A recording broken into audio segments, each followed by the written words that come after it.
Hello everyone, welcome back to our lecture series of ring theory. We were discussing polynomials. In the previous lecture, we have discussed the reducibility and reducibility of a polynomial. Basically reducible होना हमें किसी polynomial के factors के बारे में बताता है। इसका मतलब अगर किसी पोलिनोमियल का फैक्टराइजेशन पॉसिबल है तो क्या वो हमेशा यूनिक है या फिर हमें एक ही पोलिनोमियल के एक से ज़्यादा फैक्टराइजेशन भी अवेलेबल हो सकते हैं। तो इस लेक्चर में हम फैक्टराइजेशन की यूनिकनेस को डिस्कस करेंगे और देखेंगे कि जब कोई पोलिनोमियल फैक्टराइजेबल है दैट इज वो रिड्यूसिबल है तो उस केस में उसका जो भी फैक्टर फॉर्म है या फिर फैक्टर रिप्रेजेंटेशन है वो हमेशा यूनिक ही होता है।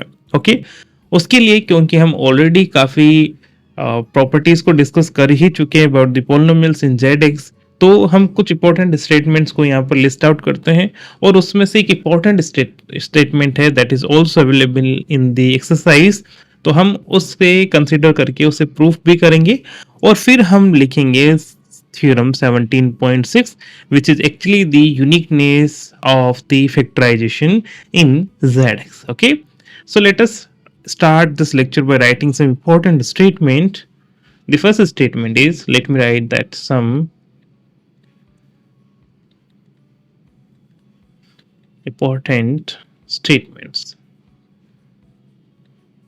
ओके, इनमें से एक को हम प्रूफ करने वाले हैं। The first one is that the units in Z X are precisely, ये हमने अभी तक इन सारे स्टेटमेंट्स को यूज किया ही है और ये डायरेक्ट आप फील कर सकते हैं कि हाँ यही सारे पोलिनोमियल्स हैं। Okay, and F X equal to -1। Okay, units हम ऐसे एलिमेंट्स को बोलते हैं जिनका सेकंड ऑपरेशन जो कि मल्टीप्लीकेशन है उसके रेस्पेक्ट में इनवर्स एलिमेंट एग्जिस्ट करे। ओके, तो दो ही पोलिनोमियल है एफ एक्स इक्वल टू 1 और F X equal to -1। These are the only polynomials in Z X which are the units. Okay, now हमने ये भी देखा था कि 1 और -1 ही ऐसे नंबर है, I am talking about numbers in Z, okay, not in ZX, in Z which are units। okay, तो जो Z में यूनिट है और इसकी पोलिनोमियल रिंग में यूनिट्स हैं वो सेम ही है, बशर्ते हम वहां पर नंबर्स से इनको कॉल करते हैं और यहाँ पर इन्हें हम पोलिनोमियल के जैसे आइडेंटिफाई कर रहे हैं। okay, so this is one important statement. Now we are talking about the irreducible polynomial. So the second statement is that the irreducible polynomials,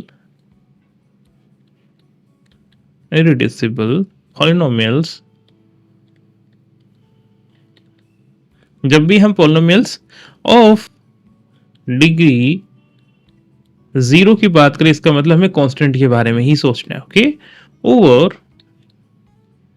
Z, if we talk about over Z, are precisely those of the form f of x equal to p and f of x is equal to -p। ऐसा क्यों है? क्योंकि prime number से ऐसे number हैं जिनका factorisation हमेशा trivial होता है या फिर कहें उनमें से एक नंबर हमेशा यूनिट होगा जब हम z की बात कर रहे हैं, राइट? तो यही वो पोलिनोमियल है। कौन से पोलिनोमियल जिनका डिग्री 0 है, डिग्री 0 है, इनको हम कांस्टेंट पोलिनोमियल्स भी बोल सकते हैं। Okay, so this is about the units and the polynomials of degree 0. Now the next one is important और उसे ही हम proof करने वाले हैं, that is also referred in the exercise. So this is a statement number 3rd and it says that every non constant, मतलब उसका degree 0 नहीं है, polynomial from Zx that is irreducible. This is the condition that we are having over Z is primitive. Okay, so जब कभी भी हमारे पास कोई नॉन कांस्टेंट पॉलिनोमियल है ओवर z(x), तो उस केस में if this is irreducible then this will be primitive as well. Okay, हमने पढ़ा ही है कि प्रिमिटिव वो सारे पॉलिनोमियल है जिनका कंटेंट 1 होता है, और कंटेंट क्या है, सभी कोएफिशिएंट्स का GCD. Okay, so let us try to prove this